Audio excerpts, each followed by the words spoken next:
नमस्कार दोस्तों, स्वागत है आप सभी लोगों का आपके अपने चैनल ट्रेडर्स डायरी में। दोस्तों, Manappuram finance a dark horse in market. Manappuram finance is better than private banks, a silent killer, know everything about it.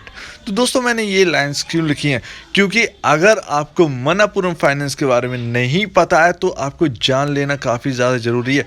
आप ढूंढ रहे हैं एक मल्टी बैगर स्टॉक, तो आपके सामने एक एक थाली है जिसमें परसा हुआ खाना है और वो चीज़ है मन्नापुरम फाइनेंस। तो आपको वो खाना जो है वो खाना है। तो दोस्तों, जो मैं बताने जा रहा हूँ उसे ध्यान से देखिएगा तो आपको पता चलेगा कि कितनी ज़्यादा जो है वो वैल्यू इसके अंदर है। और आप एक चौंकाने वाली खबर मैं आपको बता दूं, पहले ही बता दूं, जिससे आपका इंटरेस्ट और भी ज़्यादा तेज़ होने वाला है। लगभग 40% इसमें FII खरीदे हुए हैं इस कंपनी में। तो ध्यान रखिएगा, 40% इस कंपनी को FII होल्ड करते हैं। तो आप मार्केट में चेक करिएगा कि FII की होल्डिंग कहाँ पर कितनी ज़्यादा है। तो मेरे ख्याल से 40% वाले में एक लौती एक कंपनी यही है, और मेरे ख्याल से इससे और ऊपर हो सकता है 41, 42, 43%। लेकिन मुझे लगता है कि ये शायद सबसे ज़्यादा जो होल्डिंग है FIIs की वो मन्नापुरम फाइनेंस में है। तो दोस्तों, यहाँ पर मन्नापुरम फाइनेंस के बारे में पता करेंगे और यहाँ पर वैल्यू अनलॉकिंग कितनी है, इसकी फेयर वैल्यू क्या है इस स्टॉक की, तो आज हम वो जानने की कोशिश करेंगे। क्योंकि ये बहुत ही अपने जो वैल्यू के आसपास है वो चल रहा है, लेकिन ये अपनी फेयर वैल्यू के आसपास नहीं चल रहा है। तो ध्यान रखिएगा दोस्तों। तो आपके सामने है फंडामेंटल में फाइनेंशियल इंडिकेटर, और मार्केट कैप है इस कंपनी का 13,017 करोड़ रुपीस ओनली मैं कह रहा हूँ इसलिए क्योंकि आप देखिएगा इतना ज़्यादा प्रॉफिट करती है ये। इतना ज़्यादा प्रॉफिट तो एक कोई आप छोटी प्राइवेट बैंक्स ले लीजिए जिनका मार्केट कैप 40-50 हज़ार करोड़ के आसपास है, उनका प्रॉफिट भी इसके बराबर नहीं है। तो ध्यान रखिएगा ये बात, तब हम आगे शुरू करते हैं। तो मार्केट कैप हमने देख लिया, अर्निंग पर शेयर 19.51। आप कोई भी ऐसा स्टॉक देख लीजिए, बहुत कम आपको अगर मिलेंगे ऐसे स्टॉक जो 10,000 करोड़ का मार्केट कैप होगा जिनका, और उनका जो अर्निंग पर शेयर है वो 19.51 आपको देखने को मिलेगा। अगर आपको ऐसा कुछ मिलता है जिसका मार्केट कैप 2-3 हज़ार करोड़ है और जिसका अर्निंग पर शेयर 19 है, या 10,000 करोड़ के आसपास जिसका मार्केट कैप है और उसका अर्निंग पर शेयर 17-18 के आसपास है, तो टूट के ले पड़ना उस चीज़ को। लेकिन उसके बारे में थोड़ा सा जान लेना, कहाँ कर्जा है या नहीं है। लेकिन अर्निंग पर शेयर जितना ज़्यादा होगा उतना ही ज़्यादा जो है वो मजबूती उस कंपनी की होगी, उतना ही ज़्यादा आपको पर शेयर वो कमा के दे रही है। तो ध्यान रखिएगा। तो इस चीज़ में हमें इतना तो पता चलेगा कि अर्निंग पर शेयर जो है वो बहुत ही कमाल का है, बहुत ही सॉलिड है। SBI का अर्निंग पर शेयर आप एक बार देख लीजिए। मैं यहाँ पर मेरे पास डिटेल नहीं है, लेकिन मैं इतना जानता हूँ कि SBI का जो अर्निंग पर शेयर है वो इससे थोड़ा ही ज़्यादा होगा। तो ध्यान रखिएगा दोस्तों। यहाँ पर इंडस्ट्री पी क्या है? यहाँ पर इंडस्ट्री पी है हमारा प्राइस अर्निंग रेशियो यानी PE रेशियो जो है वो 7.88 है। तो 7.88 इसका PE रेशियो है। और अगर इंडस्ट्री PE की अगर हम बात करेंगे तो 77.74 है, जबकि ये 77.74 नहीं है। मैं आपको बता दूं, यहाँ पर गड़बड़ी है। यहाँ पर आपका जो इंडस्ट्री PE है वो है 47। तो ध्यान रखिएगा दोस्तों, 47 का PE इंडस्ट्री PE है इसे। तो यहाँ पर अगर हम इंडस्ट्री PE को जो स्टॉक का PE रेशियो है उससे अगर कंपेयर करके देखेंगे तो 7.88 कहाँ पर है और 47 आपका कहाँ पर है। तो यहाँ पर लगभग आपको 40 पॉइंट का जो है वो आपको गैप यहाँ पर PE रेशियो मिल जाए तो यहाँ पर इतना ज़्यादा जो अंडर वैल्यूड इस स्टॉक में काफ़ी ज़्यादा है। एक तरह से दूसरा ITC बोल दीजिए इस कंपनी को। ITC मैं नहीं बोलूँगा, ITC रहने दीजिए। कुछ और ऐसी कंपनियाँ हैं जिसमें हर चीज़ बेहतर है, जो डेब्ट फ्री हैं, तो उन कंपनियों क्या है वो स्टॉक चलते ही नहीं है। तो ऐसा ही एक इसका हाल है कि इसका कोई वजह नहीं है, लेकिन स्टॉक जो है वो चलता नहीं, जिसकी वजह से लोग जो है वो इसमें कम इंटरेस्ट दिखाते हैं। लेकिन आपके सामने आंकड़े जो हैं वो क्या बोल रहे हैं ये देखिए। तो इंडस्ट्री PE से हमें समझ में आ गया कि 40 पॉइंट का गैप जो है, अगर 20 का इंडस्ट्री PE अगर इस कंपनी का हो जाएगा, PE रेशियो जो है वो 20 भी अगर पहुंच जाएगा और इंडस्ट्री PE 47 है, तो यहाँ पर तब भी 27 पॉइंट का जो है वो गैप है। और 20 के आसपास पहुंचने के बाद इस कंपनी का जो प्राइस है वो 157 के आसपास नहीं रहेगा, यहाँ पर डबल हो जाएगा। तो ध्यान रखिएगा यहाँ पर दोस्तों। बुक वैल्यू पर शेयर क्या है? 81.93। हम 81.95 लेके चलते हैं, ठीक है ना। तो 81.95 है, तो यहाँ से दुगने पर भी काम नहीं कर रहा है, मतलब थोड़ा सा कम है, 8-10 रुपये कम है अपने डबल से। लेकिन यहाँ पर बुक वैल्यू पर शेयर जो है वो आपका 81.95 है। तो यहाँ पर ज़्यादा कुछ यहाँ पर खास बढ़ोतरी नहीं है कि स्टॉक 500 का है और उसका बुक वैल्यू जो है वो 81.95 है, तो ऐसा कुछ नहीं। तो यहाँ पर इतनी ज़्यादा जो जगह है ना आपकी, वो काफ़ी ज़्यादा यहाँ पर जगह है। तो आप ध्यान रखिए कि इस स्टॉक में कैपेबिलिटी बहुत है, बस ये स्टॉक चल नहीं रहा है। तो इस चीज़ का जैसा आपने आईटीसी में इंतज़ार किया वैसा ही इस स्टॉक में भी करिएगा, बिल्कुल भी निकलने की ज़रूरत नहीं है। आपने मुथूट फाइनेंस में देखा स्टॉक वहीं रहता था 600 रुपये के आसपास, लेकिन अब कहाँ पर है, 4 डिजिट में काम कर रहा है। तो ये स्टॉक मुथूट फाइनेंस से कम नहीं है, ठीक है ना। तो दोस्तों यहाँ पर ध्यान रखिए, मैं अपनी अगली वीडियो में आपको बताऊंगा मन्नापुरम फाइनेंस और मुथूट फाइनेंस का कंपैरिजन करके मैं डिटेल में आपको दिखाऊंगा, और आपको समझ में आएगा कि क्यों मन्नापुरम फाइनेंस मुथूट फाइनेंस से बढ़िया है खरीदने के लिए। तो स्टॉक प्राइस अगर खरीदना है, स्टॉक को खरीदना है तो मन्नापुरम फाइनेंस का खरीदिए अगेंस्ट मुथूट फाइनेंस। तो ध्यान रखिए यहाँ पर जो वैल्यू है वो काफ़ी ज़्यादा है। फंडामेंटल में आपके रिजल्ट्स हैं, तो एनुअल रिजल्ट लगा रखे हैं मैंने, और यहाँ पर मैंने क्वार्टरली रिजल्ट नहीं लगाई क्योंकि ये वीडियो में ज़्यादा लंबी नहीं करना चाहता। तो यहाँ पर जो नेट सेल्स है वो 5,465 करोड़ रुपए हैं, जो कि 2020 मार्च के 2021 मार्च के कुछ ही दिनों में आने वाली, कुछ ही दिनों यानी कि जो मई के लास्ट है या जून के फर्स्ट वीक में मन्नापुरम फाइनेंस का जो है वो रिजल्ट आने वाला है, यानी Q4 की मैं बात कर रहा हूँ। तो ध्यान रखिए दोस्तों, Q4 और एनुअल रिपोर्ट जो है वो हमारे सामने 1 महीने के यानी जून के फर्स्ट वीक तक आने वाली है। तो ध्यान रखिएगा दोस्तों, यहाँ पर 2020 मार्च की अगर हम बात करें तो 5,465 करोड़ की नेट सेल थी, जो कि 2019 मार्च में 4,169 करोड़ रुपए की नेट सेल थी। अगर हम 2018 को देखें तो 3,420 करोड़ की नेट सेल थी। 2017 की अगर हम बात करें तो 3,387 करोड़ की 3,387 करोड़ की नेट सेल थी। तो ध्यान रखिएगा दोस्तों, जो जंप हमको देखने को मिला है बहुत अच्छा खासा, वो हमें देखने को मिला है 2018 के बाद। तो ध्यान रखिएगा, और 2016 में 2,360 करोड़ की नेट सेल थी। तो देख रहे हैं आज 2016 से आज 2020 तक की हम बात करें तो 5 साल हो चुके हैं, और 5 सालों में सबसे ज़्यादा कहीं भी नेट सेल में कोई गिरावट आपको नहीं दिख रही होगी। आपकी सारी की सारी चीज़ें आपकी स्क्रीन पर हैं, तो आपको दिखना जो है वो आपको दिख रहा होगा कि लगातार जो है वो इस कंपनी में लगातार अप ट्रेंड जारी है। हर चीज़ का बात करें, अगर नेट सेल की भी अगर हम बात करें तो सबसे बढ़िया है। मैं ऐसी कुछ खास बातें भी बताऊंगा, लेकिन हम वो लास्ट में बात करेंगे। तो यहाँ पर जो खर्चा एक्सपेंडिचर जो आपके सामने दिख रहा है, तो हम सिर्फ 2020 से ही हम अंदाज़ा लगा लेंगे, सिर्फ 1,547 करोड़ का एक्सपेंडिचर है अगेंस्ट 5,465 करोड़ की नेट सेल का। तो ध्यान रखिए यहाँ पर खर्चा कम है। आपके सामने कंसोलिडेटेड नेट प्रॉफिट है, क्योंकि सारा मैं आंकड़ा जोड़ जाड़ के बता रहा हूँ।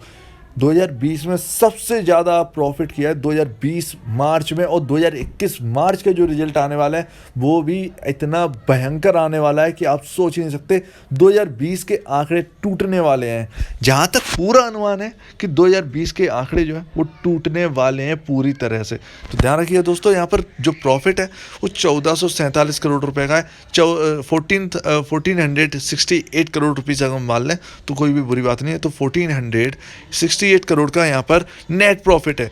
अगर हम 2019 का नेट प्रॉफिट देखेंगे तो 940 करोड़ का नेट प्रॉफिट है। 2018 में 677 करोड़ का नेट प्रॉफिट है। 2017 में 755 करोड़ का नेट प्रॉफिट है, 756 मान ले रहे हैं, ठीक है।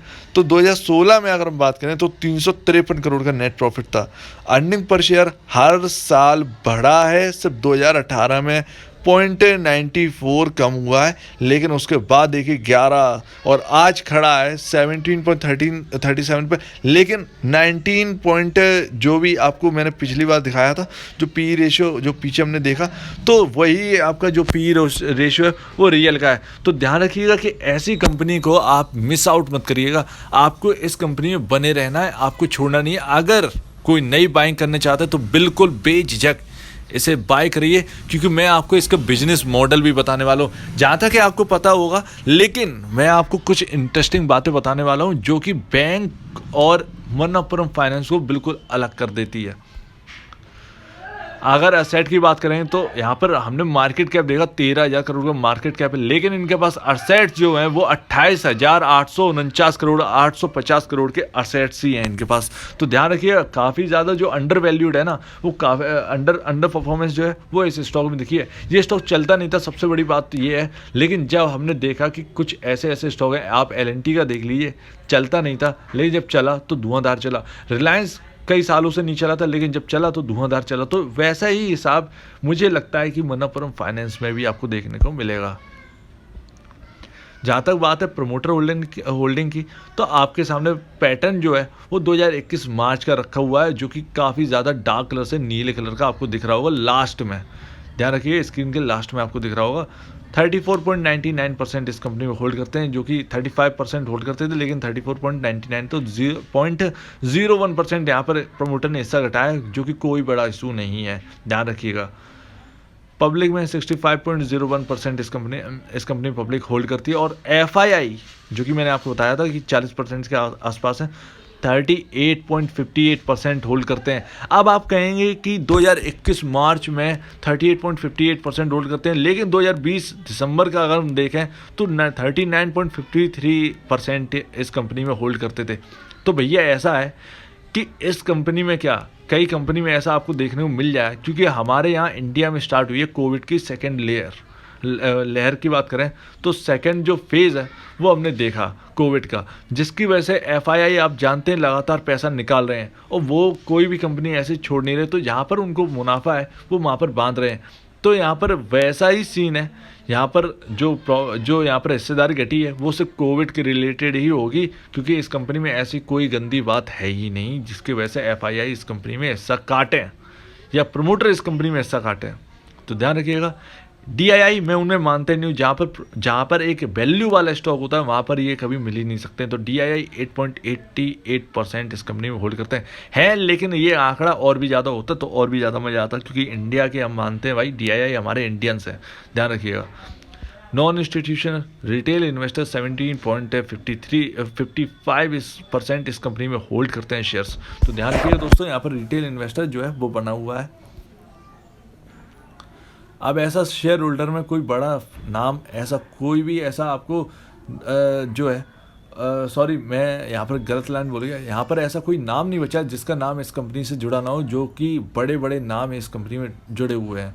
फिडेलिटी इन्वेस्टमेंट कौन नहीं जानता, Barclays merchant bank Singapore limited इन्हें कौन नहीं जानता, DSP स्मॉल कैप फंड इसे कौन नहीं जानता, बहुत लोग खरीदते हैं।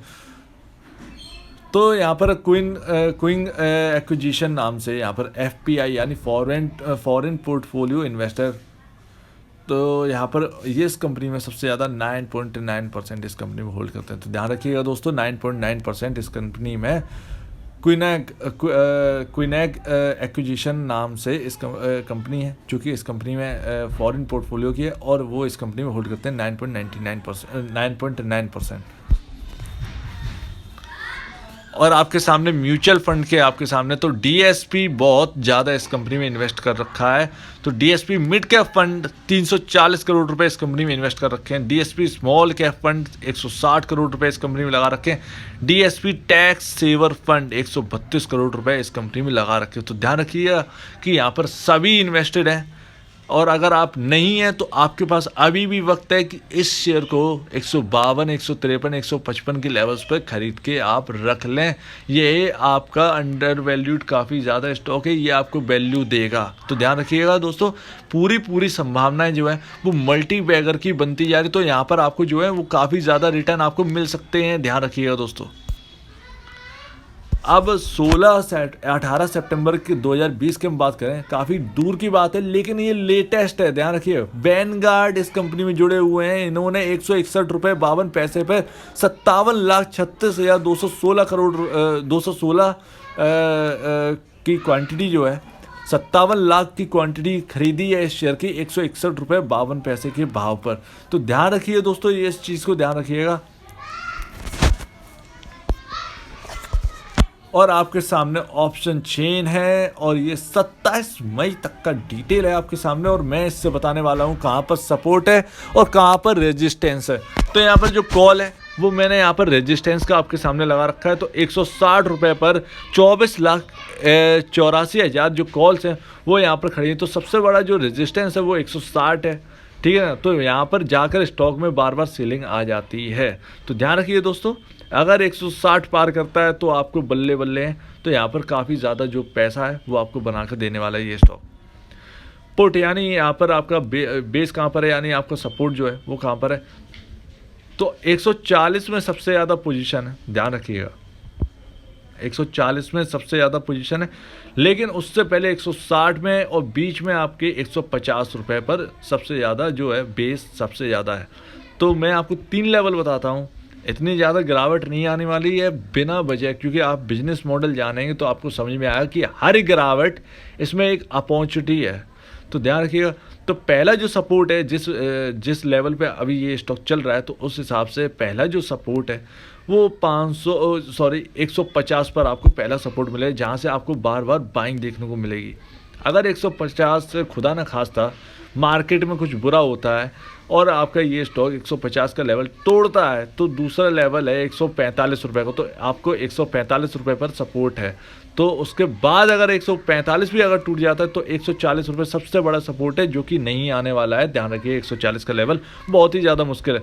तो 150 160 की रेंज में अभी ये काम कर रहा है, लेकिन कोई दिक्कत नहीं है, ये लॉन्ग टर्म के लिए काफ़ी ज़्यादा अच्छा है। आपके सामने सारे के सारे जो आंकड़े हैं वो मैंने आपके सामने रख दिए हैं और आपको समझ में आ गया होगा कि इस कंपनी में जो है वो अंडर परफॉर्मेंस जो है वो कूट कर है। और इसका जो प्राइस है वो लगभग 5 से 600 के आसपास होना चाहिए था, लेकिन ये प्राइस जो है वो 150 रुपये पर काम कर रहा है। लेकिन आपके सामने एक अपॉर्चुनिटी है, तो उस अपॉर्चुनिटी को जो है वो आप मिस मत करिएगा। आपको ये अपॉर्चुनिटी ग्रैब कर लेनी है और आपको ये स्टॉक जो है अगर आपको अच्छा लगता है तो इस स्टॉक में ज़रूर पोजीशन लेना चाहिए। तो दोस्तों यहाँ पर अब क्या करें, अब क्या करना है, अब आपको मैं बताना चाहता हूँ आपको इसका बिजनेस मॉडल। तो ये कैसे काम करता है। देखिए, पहली बात, गोल्ड के बिजनेस में आपका एनपीए नहीं होता है, ध्यान रखिएगा।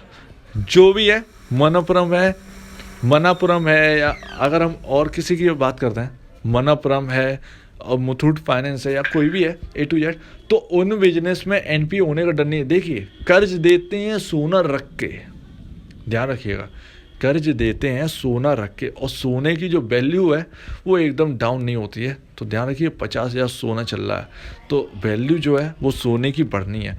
तो वो तो कोई बात नहीं है, हटा दीजिए उस चीज़ को, वो हमें मतलब नहीं है। लेकिन यहाँ पर जो एनपीए का जो डर है वो यहाँ पर नहीं है, बहुत ही मिनिमाइज एनपीए का डर है, जो कि हो सकता है कि भैया गोल्ड लोन दिया है और सोना का जो रेट है डाउन हो गया बहुत तेज़ी से और वो किस्त नहीं भर रहा है वो इंसान, और उसका जो है वो एनपीए में डाल दिया गया है, तो उस वक्त इन्हें लॉस हो सकता है। लेकिन उससे पहले जो है वो लॉस नहीं होता। और आपको मैं बता दूं, आपको पता होना चाहिए, जब सोना लेते हैं गिरवी रखने के लिए तो सोने की जो वैल्यू है उससे ज़्यादा सोना लेते हैं। जैसे 50,000 रुपये का सोना है तो 60,000 का सोना रखवाते हैं, ताकि अगर सोने का जो रेट है वो डाउन हो तो उनकी जो वैल्यू है, मूल रकम जो उन्होंने दी है और जो ब्याज है वो डाउन ना हो। तो ध्यान रखिए, इस बिजनेस में काफ़ी ज़्यादा अपॉर्चुनिटी आपको मिल जाती है। तो ध्यान रखिए, गोल्ड लोन का जो बिज़नेस है वो काफ़ी ज़्यादा स्ट्रॉन्ग है।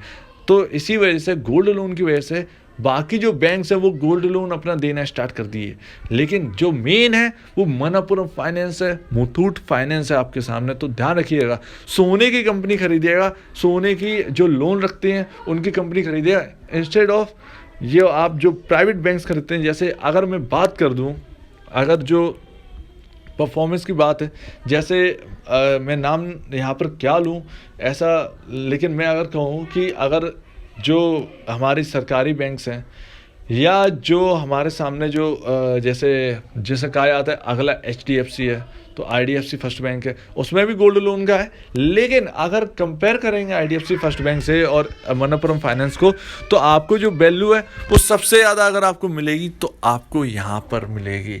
तो मनापुरम फाइनेंस में इस वक्त बहुत ज़्यादा वैल्यू है, जो कि आगे भी बढ़ने वाली। तो इस अपॉर्चुनिटी को जो है वो ग्रैब करिएगा। और आप तो जानते हैं कि किस टाइम हम चल रहे हैं, हमारा ऑलरेडी जो इंडियन स्टॉक मार्केट है वो अंडर वैल्यूड है, और यहाँ पर हमने देखा है कि कुछ ऐसे फंड वाले हैं जो स्टॉक चलने नहीं देते हैं, लेकिन उस स्टॉक में काफ़ी ज़्यादा वैल्यू होती है। जैसे मैं आपको आईटी सेक्टर का एक स्टॉक का नाम बता दूं, बहुत छोटा सा स्टॉक है, 7-8-9 रुपए का स्टॉक है, जिसका नाम है बीसीजी।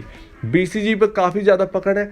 बीसीजी का आप कंसोलिडेट उठा के देख लीजिए, बहुत ही मजबूत कंपनी है, 440 करोड़ का प्रॉफिट करती है, डेब्ट फ्री कंपनी है, लेकिन कंपनी नहीं चलती है, जिसका मार्केट कैप सिर्फ 440 करोड़ रुपए का मार्केट कैप है और प्रॉफिट जो है वो 440 करोड़ रुपए का प्रॉफिट है। अब बताइए किस तरीके से अंडर वैल्यूड है। 5 साल हो गए हैं उस कंपनी को लिस्ट हुए, लेकिन 5 रुपए का भी मुनाफा कमा के नहीं दी है वो कंपनी। लेकिन ये इस तरीके से काम कर रहा है हमारा स्टॉक मार्केट। तो जहाँ पर जो वैल्यू है कभी तो निकल के आएगी, कब तक रोके रहोगे, कब तक थामे रहोगे। प्रमोटर भी डरने लगेगा कि भाई ये जो स्टॉक है वो चल नहीं रहा और हमें वैल्यू नहीं मिल रही, तो वो भी वैल्यू निकालने के लिए वो तो कुछ करेगा ना, कुछ करना चाहिए। तो यहाँ पर जो मैनेजमेंट है जो मन्नापुरम की, वो काफ़ी ज़्यादा स्ट्रॉन्ग है और आप धीरज रखिएगा, ये स्टॉक आपको मुनाफा जरूर देगा। तो ध्यान रखिएगा दोस्तों, जिसे लेना है वो ले सकता है, बिल्कुल बेझिझक इस कंपनी में अपनी पोजीशन लेकर चल सकते हैं लॉन्ग टर्म के लिए।